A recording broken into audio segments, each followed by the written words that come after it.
दुनिया की सारी जमीन को अगर मिला दिया जाए उससे भी 3 गुना बड़ा है अकेला प्रशांत महासागर। ऐसे में कल्पना कीजिए क्या होगा जब आपको एक छोटी सी नाव पे अकेला छोड़ दिया जाए बीच समंदर में, जहां न खाने के लिए कुछ हो और ना ही पीने के लिए पानी, न सोने के लिए समतल जमीन हो और ना ही बात करने को कोई दोस्त। चारों ओर मौजूद हो तो सिर्फ और सिर्फ पानी और तूफानों से भरा नीला समंदर। इस परिस्थिति में क्या होगा आपका हाल, कैसे सरवाइव कर पाओगे आप? इस कल्पना मात्र से ही हमारी रूह कांप जाती है। और ये कोई कहानी नहीं बल्कि हकीकत है, एक ऐसा हकीकत जहां एक शख्स जो बीच समंदर में खो जाता है और कोई 1 या 2 महीने नहीं बल्कि पूरे 438 दिनों तक अकेला सफर काटने के बाद जब मरने के हालात में जमीन पे पहुंचता है, उसे जिंदा देख दुनिया हैरान रह जाती है। यह घटना इतनी रोचक और दर्द भरी है जिसे हम सबको जरूर सुननी चाहिए।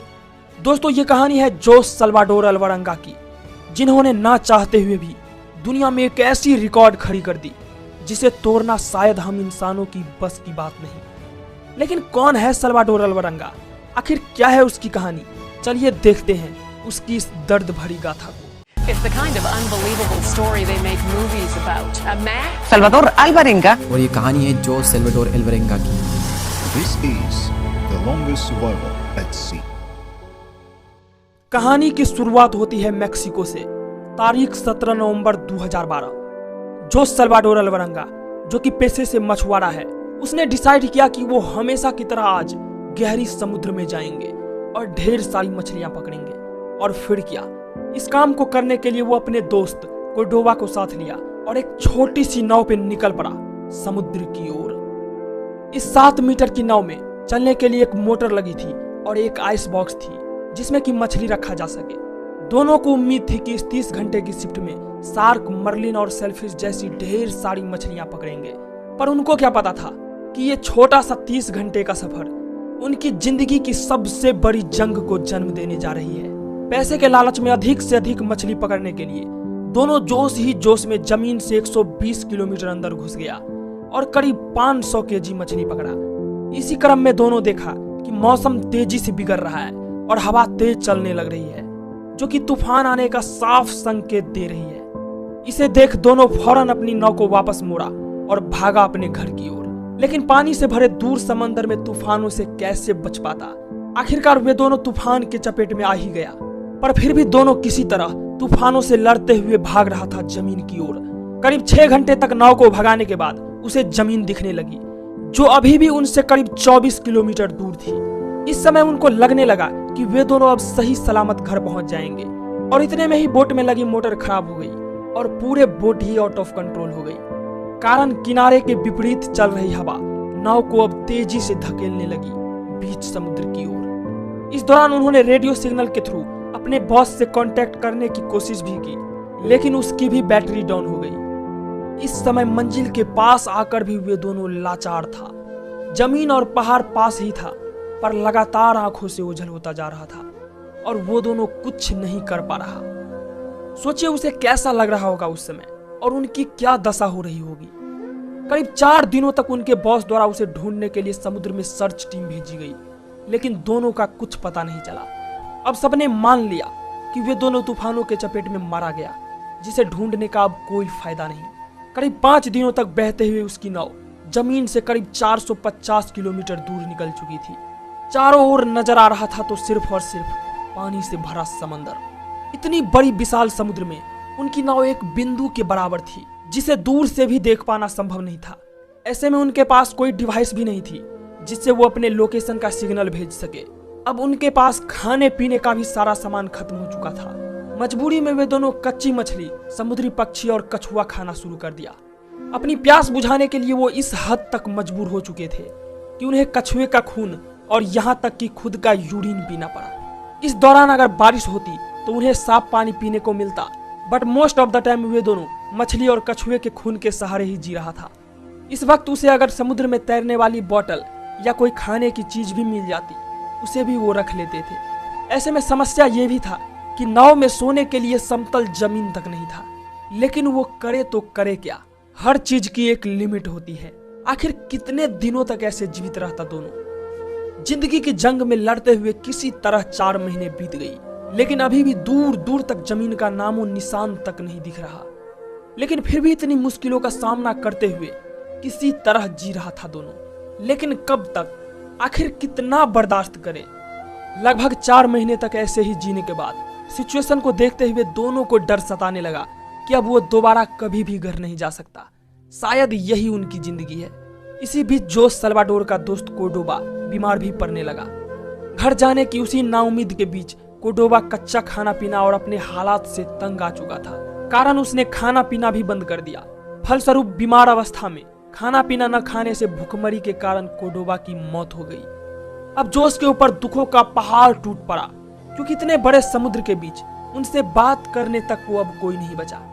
इस समय उसका मानसिक स्थिति इतना खराब हो चुका था कि वो कोर्डोबा के डेड बॉडी को 6 दिन तक जगाने की कोशिश की, लेकिन अब वो कहाँ जागने वाला। मौत के नींद से कोई जागता है क्या। अंत में जोस उस डेड बॉडी को रोते हुए समुद्र में उतार दिया। अब इतना बड़ा प्रशांत महासागर के बीच जोस सल्वाडोर अकेला था। जरा सोच कर देखो उस समय क्या बीतती होगी उस पर। परिवार की कितनी याद आई होगी और कितने रोए होंगे वो। भूख प्यास कितना तरपाया होगा और ना जाने बदलते मौसमों में अकेले सर्दी गर्मी को कैसे चुनौती दी होगी। सच में सोचकर ही डर लगता है। दिन बीत रहा था, वक्त निकलता जा रहा था और जोस अपने नाव के आइस बॉक्स पर अकेला बैठे किसी तरह दिन गुजार रहा था, इस उम्मीद में कि शायद कोई जहाज उसे देखेगा और उसे बचा लेगा। इस दौरान वो कई जहाज को दूर से गुजरते देखा और हर बार इशारा किया, लेकिन किसी भी जहाज की नजर उस छोटी सी नाव पे नहीं पड़ी। लेकिन फिर भी वो जी रहा था इस उम्मीद के साथ कि उस रास्ते से जाने वाला कोई न कोई अगला जहाज उसके नाव को जरूर देखेगा और उसे इस नरक से बाहर निकालेगा। इसी तरह 14 महीने बीत गई, पर किसी भी जहाज की नजर उन पर नहीं पड़ी। अब उनके पास कपड़े तक फट चुके थे, बड़ी ठीक से काम नहीं कर रही थी और इतने दिनों से बैठे बैठे घुटनों में भी भयंकर सूजन आ चुकी थी। जीने की आस पूरी तरह से खो चुके थे।